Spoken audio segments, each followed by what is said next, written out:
busted by the defenders. What are you doing in the building?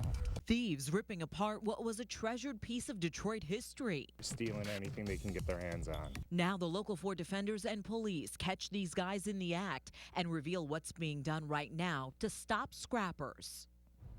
Boy, it is a huge problem affecting just about every neighborhood over Detroit, and now one historic city-owned building is the latest target. Local 4 defender Hank Winchester joins us now live. And Hank, why isn't action being taken to try to protect this building? And Sandra, that's the big question. The building owned right now by the Detroit Public School System. It's hard to believe a year ago students were in this building. It has now been destroyed. And on top of that, thieves are now roaming the neighborhood looking for a piece of the action.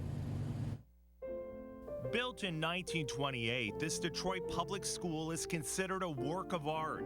The Renaissance Revival building featuring stone, granite, lanterns, and urns that dot the roofline. Thousands of students have walked through these doors. It housed Jackson Intermediate, Ronald McNair Middle, and most recently was the temporary home of Finney High School until closing just last year. In 2011, the building was nominated to be placed on the National Register of Historic Places. But look at this building today.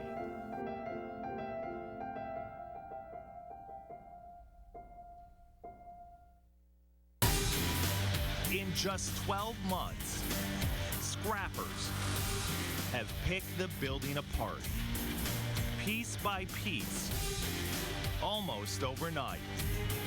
It's hard to imagine this building was once a jewel in Detroit.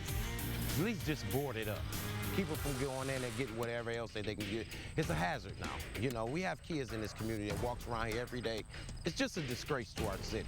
This man's scared to even show his face. He lives in the neighborhood. He's terrified the scrappers will target his home next. Defender cameras captured the destruction. Thieves in the act, and police on the move. You guys serious, man? We'll take you on a wild ride, tracking these scrappers down in a moment. Listen, we know, sadly, this is just one blown-out building in a city filled with thousands. Police simply can't patrol all of them. But this building is owned by the school district. Nothing has been done in the last year to secure it or to keep the scrappers away.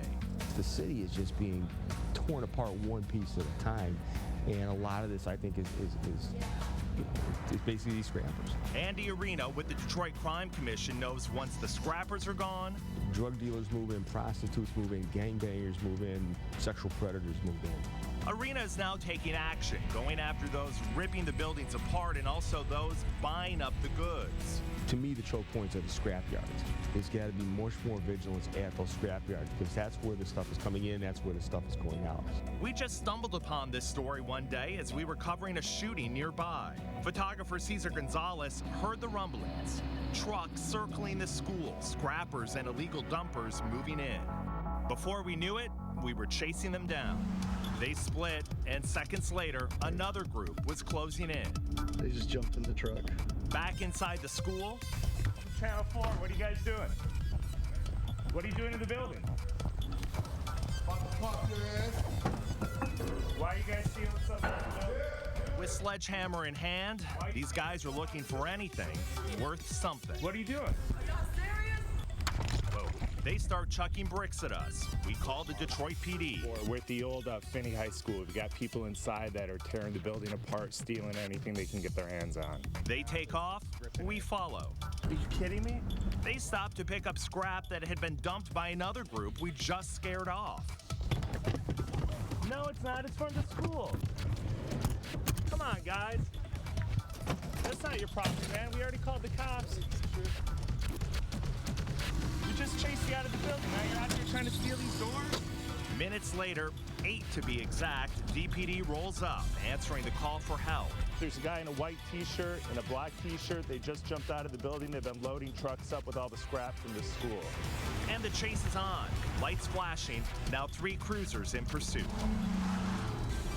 The red van is loaded down with copper, windows, and doors. The man inside denies everything. But he's been busted before, ticketed for scrapping. But the temptation to make a few dollars couldn't keep him away. The man is arrested for outstanding warrants, the van towed away. Back near the school, the windows the thieves lost when they took off sit on the roadside. A sad reminder left behind, exposing a serious problem. Within just an hour, we spotted 4 different groups of guys ripping out windows, doors, and pipes.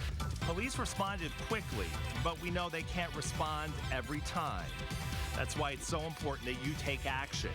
Get descriptions, license plate numbers, any information that can help police. Yes, this building has seen better days. Who can forget what it once was? Sadly, it's all a distant memory.